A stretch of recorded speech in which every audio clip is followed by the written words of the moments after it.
Frostbite's been in development since 2006, and there's always been a roadmap and a plan for Gen 4 and beyond. So I like to think of Frostbite as an evolutionary process, and Frostbite 3 is the next step in that evolution. Frostbite 3 is a really powerful tool set. A gamer is going to experience a much more authentic, believable, and realistic-looking game. We have one unified program where you can create content that will run on everything from an iPhone to a next-gen console. And now it's really coming online and enabling the game designers to do way more than they've ever been able to do before. We spend significant effort on creating more dynamic and living environments. Before, they would have to go to a lot of work to make a tree feel like it swayed in the wind. Now we give them the tools to create the tree, and we let the game engine control how the wind affects that tree.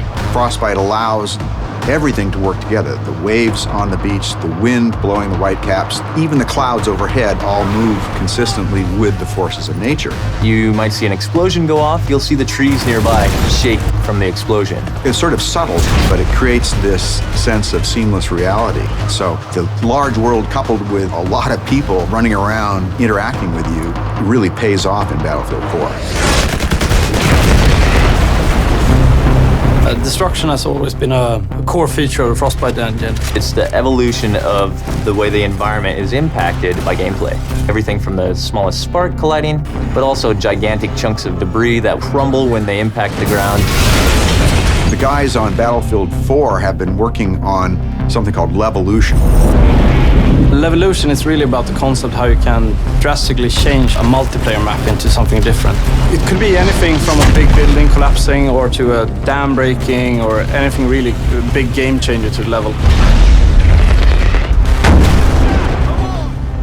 A recent feature that we've put in, and you'll see in Battlefield 4, is our networked water simulation. So what this means is all players will see the same wave in the same position at the same time. And this leads to some pretty exciting cat and mouse type of gameplay where you're ducking down and going up and you can kind of peek around as you drive in your boat. It will no longer swim on a flat surface. Instead, it will be affected by the different waves and everything. And that comes to everything from living characters that are swimming, but also to the ragdolls. Something like a jet crashes into the ocean, you'll see the water react and the debris will then float on the waves. It's a very, very cool dynamic engine. Things just happen and it seems right. Take cover!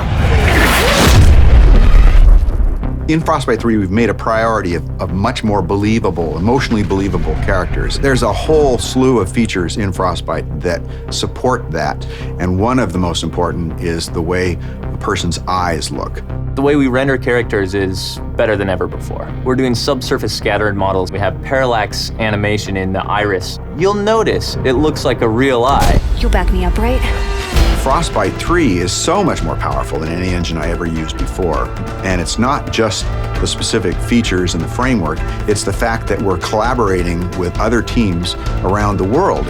In the past, before we had the Frostbite team, we were building a new engine every time and we were kind of stumbling constantly. Now, to have the team here to focus on new releases with new goodies means that we as a team can focus on the creative side to deliver better games, better experiences. Today it's used by a lot of different genres, so everything from racing games to real-time strategy games and RPGs.